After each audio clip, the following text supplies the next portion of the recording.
صحیح بخاری میں ایک حدیث موجود ہے،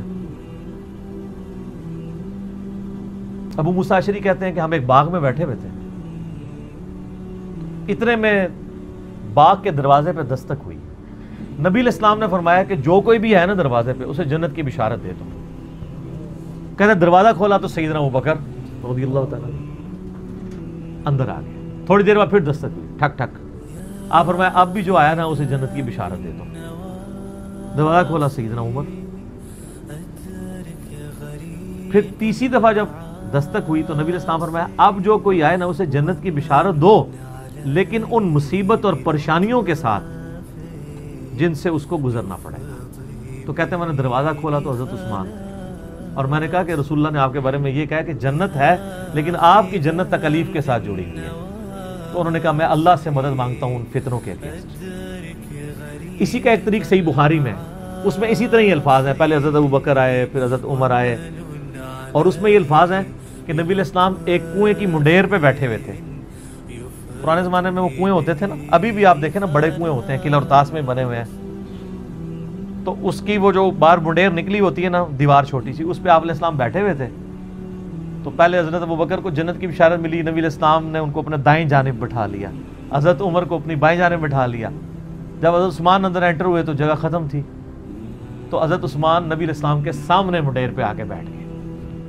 تو راوی حدیث کہتے ہیں کہ میں نے اس حدیث سے رزلٹ نکالا ہے کہ ابو بکر عمر کی قبریں رسول اللہ کے ساتھ بنے گی، اور حضرت عثمان کی قبر نبی علیہ السلام کے ساتھ نہیں بنے گی، وہ سامنے بنے گی۔ یہ راوی نے بعد میں جب قبروں کے بعد ڈیسائیڈ کیا، یعنی وہ جو تابعی ہے تبع تابعی ہے۔ اور سر واللہ سیدنا عثمان کی قبر نبی علیہ السلام کی قبر مبارک کی سیدھ میں، بالکل سیدھ میں بقیع غرقد قبرستان کے اندر موجود ہے۔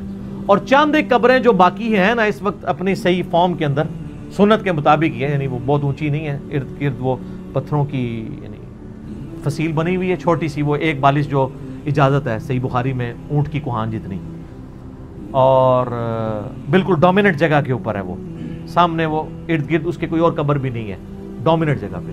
پہلے تو خیر سلطنت عثمانیہ کے دور میں مزار بھی اس پہ بہت بڑا بنا تھا، آپ کو پرانی تصاویر مل جائیں گی 1886 کی، وہ تو پھر سعودی حکومت نے توڑوائے، ظاہر ہے وہ خلاف سنت مزار بنے ہوئے تھے۔ تو وہ یعنی سیدنا عثمان کی قبر بالکل صحیح سند سے چلتی آ رہی ہے۔ اور یہ چونکہ حدیثیں میں نے پڑھی ہوئی تھی نا، میں نے کافی دفعہ سیدنا عثمان رضی اللہ تعالیٰ عنہ کی قبر مبارک پہ اشک بار آنکھوں کے ساتھ حاضری دی ہوئی ہے الحمدللہ۔ تو سیدنا عثمان کی قبر پہ میں یاد ہے، میں اشراق کے بعد ایک بار گیا نا تو مجھے اچانک یہ حدیث یاد آئی نا، تو میں نے یعنی وہ قبر کے پاس کھڑے ہو کے روضہ شریف کی طرف دیکھا نا، تو بالکل ایگزیکٹ سیدھ میں وہ قبر ہے۔ اللہ تعالیٰ نے ان کو صبر دیا، اور حالانکہ آپ دیکھیں کہ شروع میں اسلام قبول کرنے والے پہلے 10 مسلمانوں میں سے ہیں سیدنا عثمان۔ حضرت ابوبکر صدیق کے یہ بڑے بیسٹ فرینڈ تھے، ان کی دعوت سے اسلام قبول کیا۔ عشرہ مبشرہ 10 جنتی صحابہ میں سے 5 ایسے ہیں جو حضرت ابوبکر صدیق کی دعوت سے مسلمان ہوئے ہیں، ان میں سے ایک حضرت عثمان ہے۔ یہ پہلے 10 مسلمانوں میں سے۔ پھر آپ کے لیے فضیلت یہ کہ نبی علیہ السلام کی 2 بیٹیاں آپ کے عقد میں، ذوالنورین کا لقب اسی لیے ملا، 2 نوروں والا، نبی علیہ السلام کی آنکھوں کا نور، اس سے وہ دوسرے وہ نور والے مسئلے نکالنے شروع کر دیتے ہیں۔ یہ نور جو ہے نا وہ محاورتاً لفظ استعمال ہوا ہے، فزیکل نور نہیں ہے۔ ویسے تو ہم نبی علیہ السلام کو نور مانتے ہیں، نور ہدایت ہے، میرا اس پہ بھی کلپ ہے، اِنَّا أَرْسَلْنَاكَ شَاهِدًا وَمُبَشِّرًا وَنَذِيرًا وَدَاعِيًا إِلَى اللَّهِ بِإِذْنِهِ وَسِرَاجًا مُنِيرًا، تو مانتے ہیں چمکا دینے والا سورج۔ اور نبی علیہ السلام کے داماد ہونے کا ذکر سیدنا عثمان کا، یہ آپ کو نہج البلاغہ میں مولا علی کا خطبہ بھی مل جائے گا، جس میں حضرت عثمان کو انہوں نے جو سمجھانے کے لیے آئے تھے کہ بھی تمہاری اس طرح شکایتیں گورنروں کی آ رہی ہیں، تو پھر اس میں انہوں نے کہا کہ بھئی ابو بکر اور عمر کے جو معاملات تھے اس سے زیادہ تمہیں احتیاط کی ضرورت ہے، کیونکہ نبی علیہ السلام کے ساتھ تمہارا دامادی کا رشتہ بھی ہے۔ یہ نہج البلاغہ میں شیعہ کے ہاں خطبے میں موجود ہے، اور عشرہ مبشرہ میں بھی شامل ہے، جو ابو داؤد ترمذی میں حدیث ہے، 10 بندوں کو ایک مجلس میں نبی علیہ السلام نے جنت کی بشارت دی ہے۔ اس میں پہلے 4 خلفائے راشدین ہی ہیں، ابو بکر عمر عثمان و علی، 4 خلفائے راشدین، اس کے بعد طلحہ، زبیر، عبد الرحمن بن عوف، سعد ابن ابی وقاص، اور سعید ابن زید، ابو عبیدہ ابن جرح۔ تو یہ 10 لوگوں کو ایک مجلس میں جنت کی بشارت ملی ہے، اس میں بھی سیدنا عثمان شامل ہے۔ اور سیدنا عثمان کو تو جنت کی بشارت کئی دفعہ ملی ہوئی ہے۔ جامعہ ترمذی میں مسند احمد میں حدیث موجود ہے، جب باغیوں نے ان کو گھیر لیا، محصور کر دیا۔ آج میں اس ٹاپک کی طرف نہیں چل رہا، وہ ایک علیحدہ سے ایک سٹوری ہے، ادھر پھر کئی اور چیزیں بھی آئیں گی، تو میں وہ مزہ کرکرا نہیں کرنا چاہتا۔ سیدنا عثمان رضی اللہ تعالیٰ عنہ کو مسجد میں جانے سے روک دیا، میٹھا پانی آپ کے گھر پہنچنے سے روک دیا گیا، تو آپ گھر کی چھت پہ کھڑے ہوئے اور انہوں نے خطاب کیا جو لوگ وہاں پہ ان کو گھیرے ہوئے تھے۔ ترمذی میں پورا ڈیٹیل خطبہ موجود ہے، مشکات میں آلموسٹ آپ کو ساری حدیثیں حضرت عثمان کے چیپٹر میں آپ کو تیسری جلد میں مل جائیں گی۔ تو ان کا لوگوں، میں تمہیں اللہ کی قسم دیتا ہوں اور اسلام کا واسطہ دے کے پوچھتا ہوں، کیا تمہیں یاد نہیں ہے کہ نبی علیہ السلام جب مدینہ شریف ہجرت کر کے آئے تھے تو مسلمانوں کے لیے میٹھے پانی کا کنواں نہیں تھا، اور نبی علیہ السلام نے کہا تھا کہ کون ہے کہ جو کنواں لے کر وقف کرے اور جنت میں سے بہتر کنواں لے لے، تو میں نے اپنے حلال مال سے وہ کنواں خرید کے وقف کیا تھا۔ تو سب نے کہا کہ ہم گواہی دیتے ہیں کہ آپ کے لیے بشارت تھی۔ کون گواہی دے رہے ہیں؟ جو مخالفین ہیں، پروٹیسٹ کرنے آئے ہیں۔ اس سے بات پتہ چلی کہ وہ لوگ تھے جن کو یہ باتیں پتہ تھیں، صحابہ ہی تھے، بیچ میں اور لوگ بھی مکس تھے لیکن صحابہ بھی تھے، بدری صحابہ بھی تھے، ان میں اختلاف رائے تھا، وہ علیحدہ سے ایک ٹاپک ہے۔ یوٹیوب پہ میرا کلپ ہے شہادت عثمان کے اصلی اسباب کیا تھے۔ عبداللہ ابن سبا والا تو معاملہ ہی ذرا ایک ڈیفرنٹ کہانی بنا کے اس میں ڈال دی، وہ الگ چیز تھی۔ پھر سیدنا عثمان نے کہا کہ تمہیں یہ یاد نہیں ہے کہ مسجد نبوی کی توسیع کی باری آئی تو نبی علیہ السلام نے فرمایا کون ہے جو مسجد نبوی کے لیے زمین لے کے وقف کرے توسیع کے لیے کہ جنت میں اس سے بہتر اسے اللہ تعالیٰ قطع عطا فرمائے، تو میں نے اپنے مال میں سے وقف کیا تھا اور مجھے جنت کی بشارت ملی۔ ان کا جی بالکل ایسے۔ پھر ان کا جو جیش العسرہ تھا، تنگی والا جہاد، یعنی تبوک، جہاں پہ جہاد فرض ہو گیا تھا ہر مسلمان پہ کیونکہ رومن امپائر سے ٹکرانا تھا، تو نبی علیہ السلام نے جب چندے کی اپیل کی تھی تو میں نے 1000 دینار نبی علیہ السلام کی جھولی میں ڈرا کے ڈالے تھے، اور نبی علیہ السلام اپنے مبارک ہاتھوں سے یوں ان کو الٹ پلٹ کرتے تھے اور کہتے تھے عثمان جنتی آج کے بعد جو مرضی کرے۔ تو انہوں نے کہا کہ ہم گواہی دیتے ہیں۔ سر یہ 1000 دینار آپ کیا سمجھ رہے ہیں کتنی رقم ہوگی؟ کیلکولیٹ کر کے دیکھیے گا۔ 20 دینار 7.5 تولے سونا ہوتا تھا۔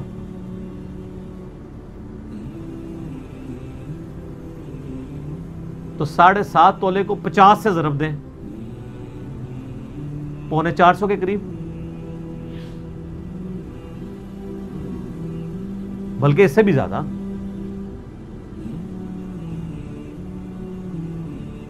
پچاس کو ضرب دیں جی 7 سے، 700,350 اور اوپر والا بھی کر لیں، یعنی تقریباً 400 کے قریب، 350 زیادہ بن جائے گا نا، 7.5 ہے نا، 450 قریب سمجھ لیں،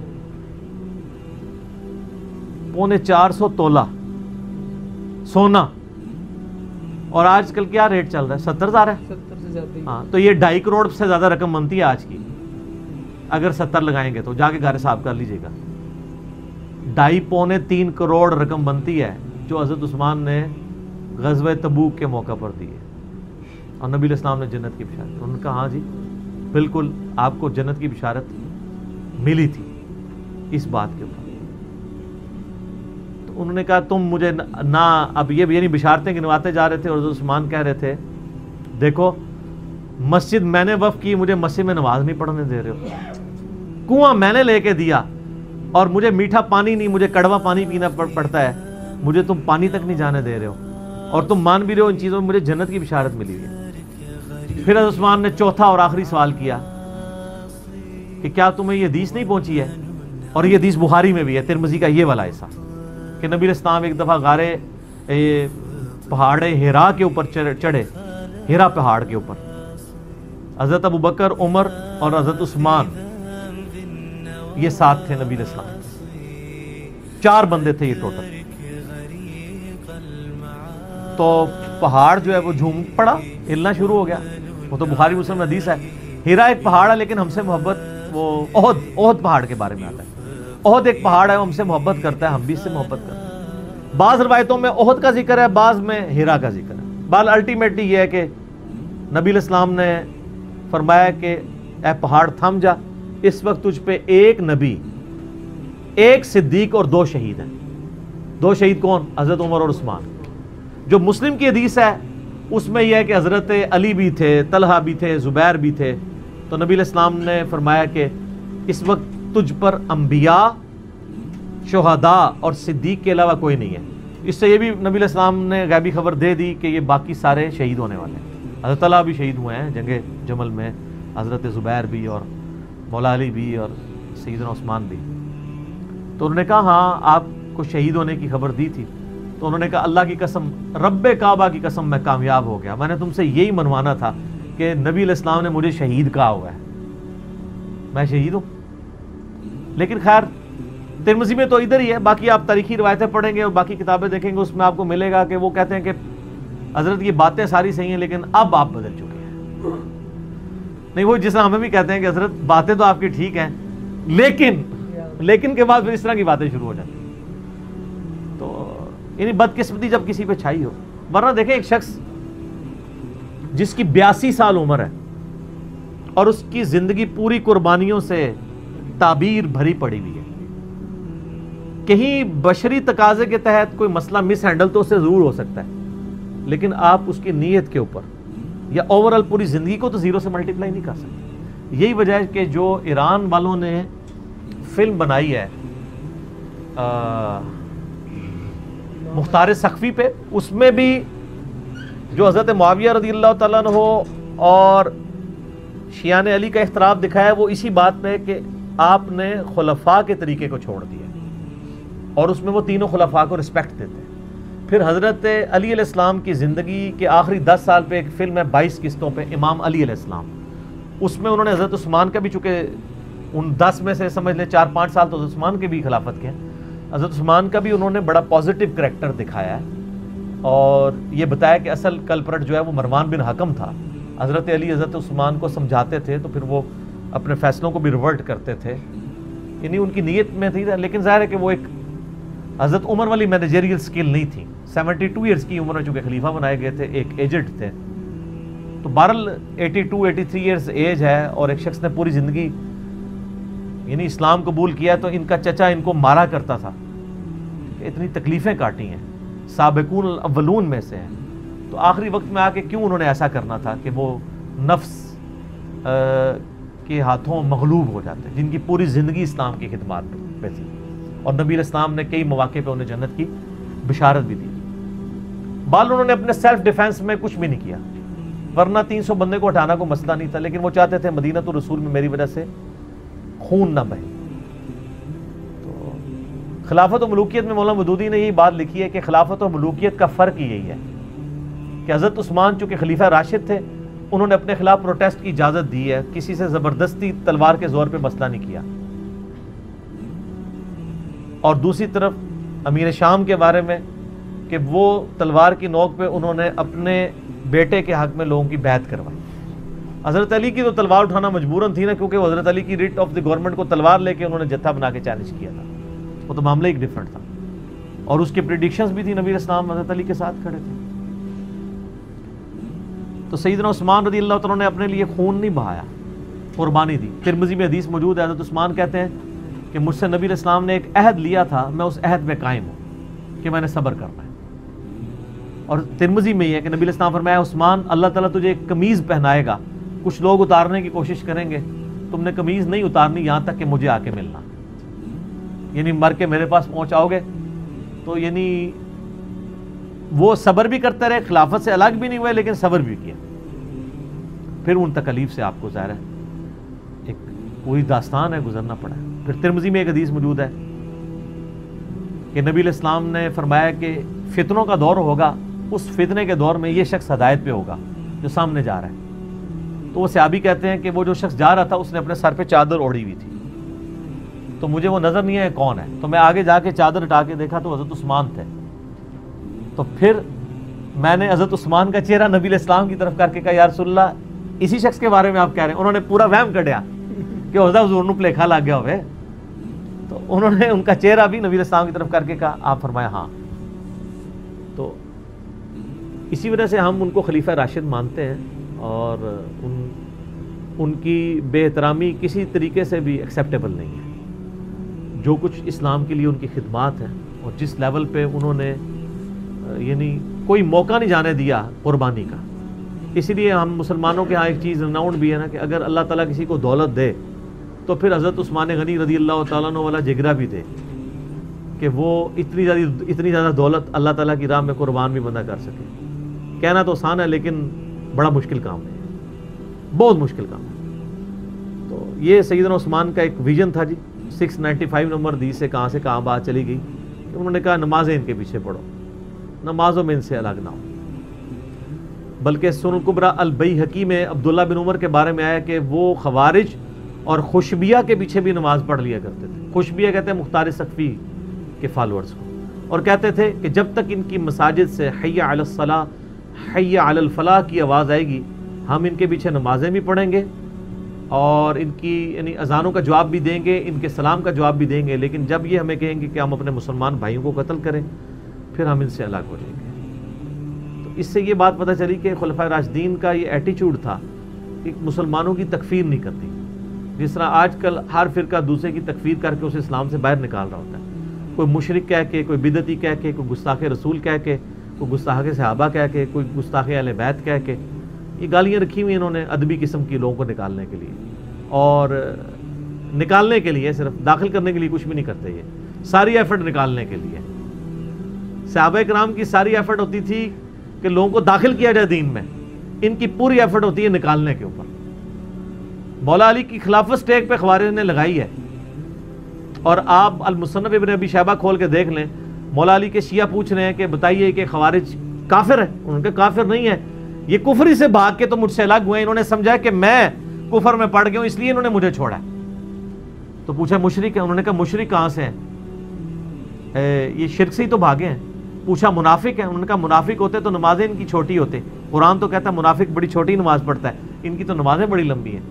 تو ان کا اگر کافر مشرک اور منافق بھی نہیں تو یہ کیا ہے؟ تو انہوں نے کہا یہ ایک ایسی قوم ہے جنہوں نے ہمارے خلاف بغاوت کی ہے. یعنی ان کو ٹریٹ کیا ایسے مسلمان, کیونکہ اسلام میں تو 3 ہی کیٹیگریز ہیں نا, یا بندہ کافر ہوگا, یا منافق ہوگا, یا مسلمان ہوگا, چوتھی تو کوئی کیٹیگری. حالانکہ خوارج کے بارے میں کتنی سخت حدیث ہے. مسند احمد میں دوزخ کے کتے ہیں, بخاری مسلم میں حدیث ہے کہ اسلام سے نکل جائیں گے جیسے تیر اپنے شکار سے نکل جاتا ہے. لیکن ان تمام احادیث کی مولا علی نے یہ تعویل کی کہ وہ مین سٹریم سے الگ ہوئے ہیں. جب تک وہ ہمارے نبی پہ ایمان لاتے ہیں, قرآن کو مانتے ہیں, ہمارے قبلے کی طرف منہ کر کے نماز پڑھتے ہیں, پولیٹیکلی یہ چند ایک جزیات میں اختلاف کی وجہ سے وہ اسلام سے باہر نہیں نکل جائیں گے. انہیں صحابہ کو منہ پہ جن لوگوں نے گالیاں نکالی ہیں نا, صحابہ نے ان کو اسلام سے باہر نہیں نکالا. اور صحابہ کے نام کے اوپر جو اس امت کے اندر ایک قتل و غارت کا بازار لوگوں نے گرم کیا ہے, وہ 1400 سال بعد ان باتوں کے اوپر مسلمانوں کو قتل کر رہے ہوتے ہیں. یہ آپ ڈفرنس دیکھیں, علمی دلائل سامنے رکھیں, ہم بھی سامنے رکھتے ہیں نا. اور آپ دیکھیں میرا پچھلے دنوں ایک کلپ اپلوڈ ہوا ہے, مجھے بریلویوں سے پیار ہے, اس کے نیچے ذرا آپ پوری دنیا کے بریلویوں کے کومنٹس پڑھیں, شیعہ کے کومنٹس پڑھیں, کہ وہ کہتے ہیں ہم تک بات پہنچی ہے تو ہم نے قبول کیا, کئی چیزیں چھوڑ دی ہیں. علی بھائی نے ہمیں بتایا کہ جو ہمارے علماء نے کتابیں میں بتائی تھیں بس وہ باہر سے ہی دکھائی تھی, اندر تو وہ کچھ لکھا ہوا ہے کہ جس کے اوپر ہم خود نہیں چل رہے, تو انہوں نے حق قبول کیا. تو ہمارا کام بھی ہے اگر کسی کو کوئی اختلاف ہے, کوئی ایسا ایشو ہے, وہ اس کو یعنی پبلکلی ہائی لائٹ کریں, شان کے طور پہ بیان کریں. شان آپ صحابہ کرام کی, اہل بیت کی بیان کریں, لوگ ضرور ایکسیپٹ کریں گے. میں اپنی گفتگو کو سیدنا عثمان کی شان میں ایک بڑی کرٹیکل حدیث ہے اس کے اوپر کنکلوڈ کرتا ہوں. صحیح بخاری و مسلم دونوں موجود ہیں. اما عائشہ کہتی ہیں کہ نبی علیہ السلام گھر میں بیٹھے ہوئے تھے, تو نبی علیہ السلام کیجول حالت میں تھے, یعنی آپ کے کپڑے جو تھے وہ کیجول تھے. ایک چادر تھی جس سے آپ نے اپنے جسم کو لپیٹا ہوا تھا, جس طرح ریلیکس ہو کے گھر میں بندہ ایسے بیٹھا ہوتا ہے. تو اتنے میں حضرت ابوبکر نے اجازت مانگی اندر آنے کی, تو آپ نے اجازت دے دی. پھر وہ چلے گئے. پھر حضرت عمر آئے, اجازت مانگی, وہ چلے گئے. تھوڑی دیر بعد حضرت عثمان آئے, تو نبی علیہ السلام نے اٹھ کے بیٹھ کے اپنے کپڑوں کو سیدھا کیا, اور یعنی وہ پنڈلی وغیرہ جو, یعنی آپ ریلیکس کی بجائے تھوڑے اٹینٹیو موڈ میں آ گئے. تو سیدہ عائشہ یہ آبزرو کر رہی تھی. پھر حضرت عثمان آئے، اپنا مسئلہ بیان کیا، چلے گئے، تو اماں عائشہ نے کہا یا رسول اللہ صلی اللہ علیہ وسلم، حضرت ابوبکر عمر کے لیے تو آپ نے ایسا نہیں کیا. آپ نے فرمایا کہ عثمان جو ہے نا وہ بڑا حیا والا ہے، مجھے پتا ہے کہ اگر وہ مجھے اس طرح ریلیکس حالت میں دیکھتا تو بات اس سے بات بھی نہیں ہونی تھی، اس نے واپس چلے جانا تھا. اور میں اس سے حیا کیوں نہ کروں جس سے فرشتے بھی حیا کرتے ہیں. بعض لوگوں میں بلٹ ان بہت حیا والا مادہ ہوتا ہے نا. اب یعنی نبی علیہ السلام کو پتا تھا کہ اگر حضرت عثمان مجھے دیکھتے ہیں تو وہ یہی گمان کریں گے نبی علیہ السلام اپنی کسی پرسنل لائف میں مصروف ہیں، یا آپ بیوی کے ساتھ مشغول تھے، یا کوئی اور، کہ آپ اس طرح ریلیکس حالت میں بیٹھے ہوئے ہیں، تو وہ پھر شرم کے مارے بات کیے بغیر ہی باہر چلے جائیں گے، تو میں ذرا اٹینٹو ہو کے بیٹھ جاؤں. ٹھیک ہو. تو سر یہ چیزیں ہیں. فضائل صحابہ احمد بن حنبل کی کتاب میں بھی آپ کو کئی ایک حضرت عثمان کے فضائل ملیں گے، جس میں مولا علی علیہ السلام یعنی قرآن پاک کی آیات پڑھ پڑھ کے کہا کرتے تھے کہ یہ جو قرآن حکیم میں جن متقین اور جنتیوں کا ذکر ہے، عثمان ابن عفان بھی ان میں سے ایک ہے. اور اے اللہ تو گواہ رہنا میں عثمان کے قتل سے بری ہوں. کیونکہ لوگوں نے الزام لگایا نا، وہ آپ کو بتایا نا کہ پیچھے مقصد کچھ اور ہوتا ہے. اور آج بھی آپ دیکھ لیں، کسی پولیٹیشین کو ہٹانا ہوتا ہے تو کوئی ایک ہنگامہ کھڑا کر کے ایشو کوئی اور کھڑا کیا جاتا ہے اور مسئلہ کچھ اور اچیو کیا جاتا ہے. اس طریقے سے کسی وزیر کو ہٹانا ہوتا ہے، یہی کچھ کیا جاتا ہے. کسی جج کو ہٹانا ہوتا ہے، کوئی اور بہانہ گڑا جاتا ہے اور مقصد ہٹانا ہوتا ہے.